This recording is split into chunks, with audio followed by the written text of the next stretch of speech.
Hi, I'm Ashley, and this is my brother Adam, and we are back to share some of the biggest mistakes to avoid when redesigning your kitchen with an island. We have another video that looks specifically at mistakes in a kitchen remodeling, so be sure to check that out too, so you can avoid those mistakes. But we wanted to dig a little deeper and look at kitchen islands and the many ways they can function for you. Kitchen islands can work as gathering spots for families and friends, serving areas for your celebration, or the place that you roll out those holiday cookies. They're the go-to spot for homework or where the gourmet chef in your family does the meal prep. You name it, your kitchen island is where it happens. Yes, a large island is definitely on the wish list of almost all of our kitchen remodeling clients. We find that they're often hoping to include the biggest island they can fit in their space. And we get it. Islands, just like Ashley mentioned, have a list of functionalities, but if you design an island that's too large for your kitchen, you run the risk of making a couple of serious kitchen remodeling mistakes. Those are ignoring traffic flow and wasting space. An island should add to the function of your kitchen, but an island that is too large for the space can actually decrease functionality. That's true. Even if your kitchen can accommodate a really large island, you never want an island that you can't reach the center of, because that becomes a real problem when it comes to cleaning.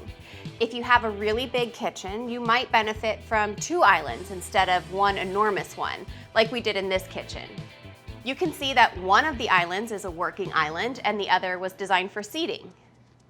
An island doesn't always have to have a seating area, but if you do include a place for people to sit, the rule of thumb is you want to have about 24 inches of space per seat. Don't try to crowd too many bar stools or chairs at your island, and here's a little designer's tip. If you're planning an island that will include space for 3 or more people to sit, it's a great idea to actually curve the edge of the island in the countertop to allow for a more conversational atmosphere, as you see in these kitchens designed and built by KBF. Another tip, if your island's seating area backs to a high traffic area, we advise our clients to select stools that have low or no back, so they can be tucked in when not in use, as you see in this photo here. Another thing you might want to consider, and it isn't necessarily a design mistake, but it might be something you haven't thought about. Instead of a traditional counter height seating, you might want to include an area on your island that serves as the kitchen table, like you see here.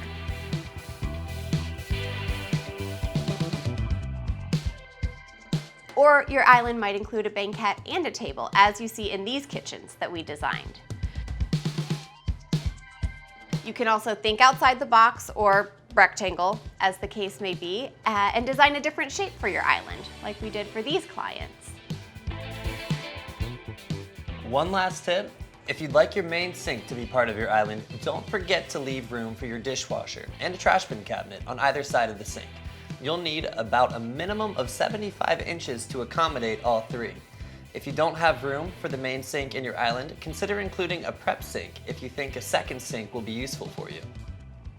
With all the options and configurations available in island design, we hope these tips help you in designing one for your own home. If you have any questions or comments though, please drop them below.